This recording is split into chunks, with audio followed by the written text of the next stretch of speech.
RER, information. Et nous retrouvons tout de suite le journal présenté par Éric Michel. Bonjour. Bonjour à tous. Fin de la grève à Carrefour Sainte-Suzanne. Après plus de 2 heures de négociations hier soir, un protocole d'accord a été signé entre les grévistes et la direction un peu avant 22 heures. Les grévistes ont obtenu une hausse de salaire à hauteur de 46 € bruts sur l'année 2013, soit 26 € de plus que lors des NAO, les négociations annuelles obligatoires. Par ailleurs, les journées de grève seront étalées sur 3 mois. Entamées depuis le 30 avril dernier, la grève est donc terminée et le travail reprend ce matin. Échec des négociations, toujours en revanche à la Cermat au port. La journée était pourtant remplie de beaucoup d'espoir, mais il s'est rapidement évanoui. Les deux parties devaient se prononcer sur une proposition de la direction du travail qui prévoit d'expérimenter durant 1 an le partage du marché de la maintenance des chariots cavaliers. 12 pour les dockers de la Cermat, 8 pour la société concurrente. Les grévistes étaient plutôt pour, mais la direction souhaitait que l'expérimentation se fasse sous le contrôle du grand port maritime. Hors de question, ont répondu les dockers. Les dirigeants de la Cermat ont également proposé qu'à l'issue de l'expérimentation, les dockers puissent créer leur propre entreprise et travailler en sous-traitance avec la Cermat. Niet, ont encore répondu les grévistes, qui ont mis fin alors aux négociations pour aller participer à un meeting de soutien organisé dans l'enceinte portuaire par le Parti communiste réunionnais. Manifestation d'environ 150 chefs d'entreprise aussi hier devant la préfecture, dénonçant les graves conséquences de cette grève à la Cermat. Une délégation de ses patrons a remis au préfet une motion lui demandant d'assurer la liberté de circulation des marchandises au port. Ces représentants du monde économique, les présidents des chambres consulaires et chefs d'entreprise affirment que la situation est extrêmement alarmante, catastrophique. Des sociétés sont en péril même. Nouvelle grève à la Sépure, la société chargée de ramassage des ordures à Saint-André et à Salazie. Les employés réclament le paiement des heures supplémentaires. La collecte des ordures n'est donc pas assurée dans ces communes depuis hier. Les agents de la fonction publique territoriale étaient en grève hier. Ils réclamaient la titularisation des 25 000 personnels précaires. Une motion a été déposée en ce sens en préfecture. Une table ronde entre tous les partenaires sociaux pourrait être prochainement organisée.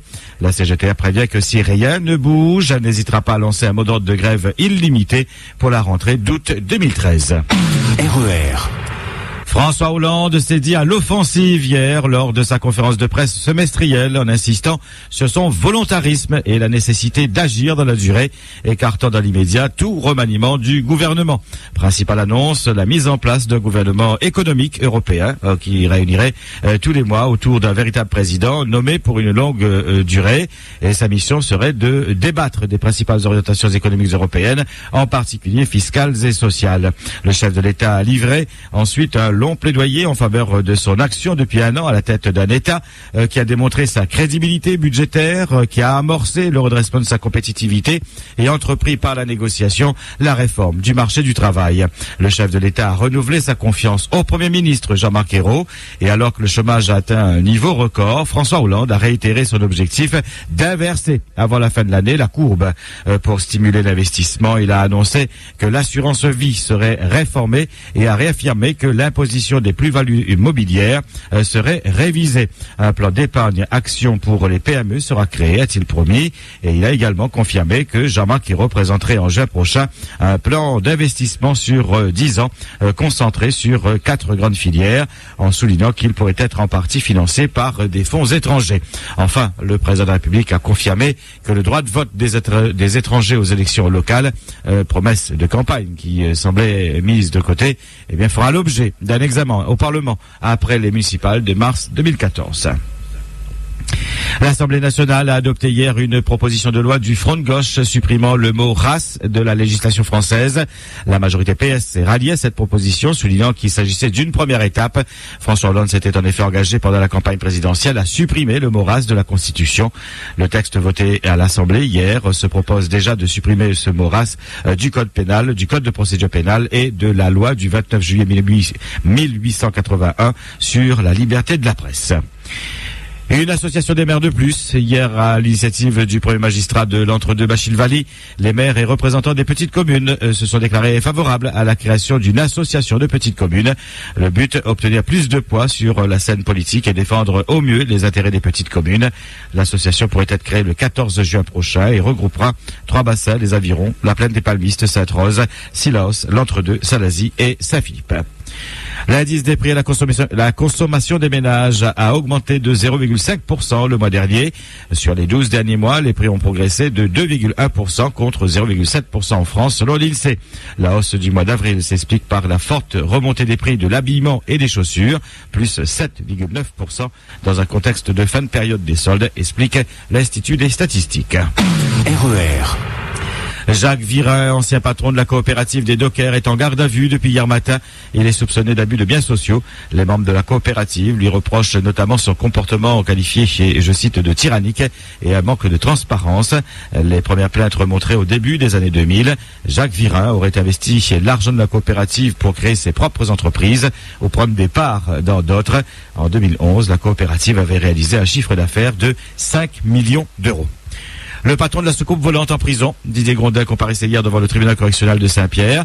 Il était poursuivi pour s'en être pris à 6 jeunes qu'il soupçonnait de l'avoir volé en janvier 2012 lors de Miel Vert. Le procureur a qualifié l'attitude de Didier Grondin de méthode de voyou. Il a été condamné à 10 mois de prison ferme et 3 000 euros d'amende.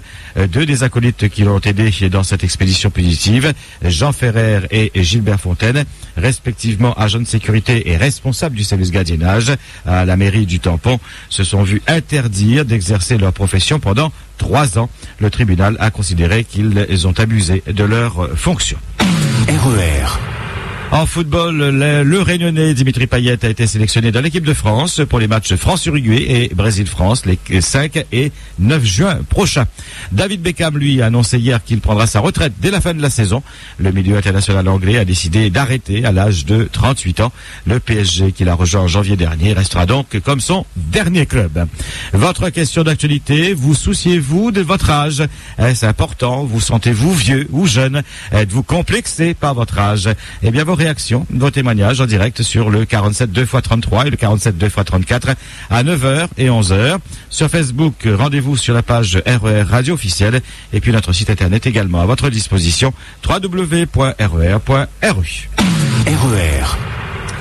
8h08 sur RER. C'est le point final à cette édition et à ce 5-8. Merci à tous de votre attention. Bonne journée.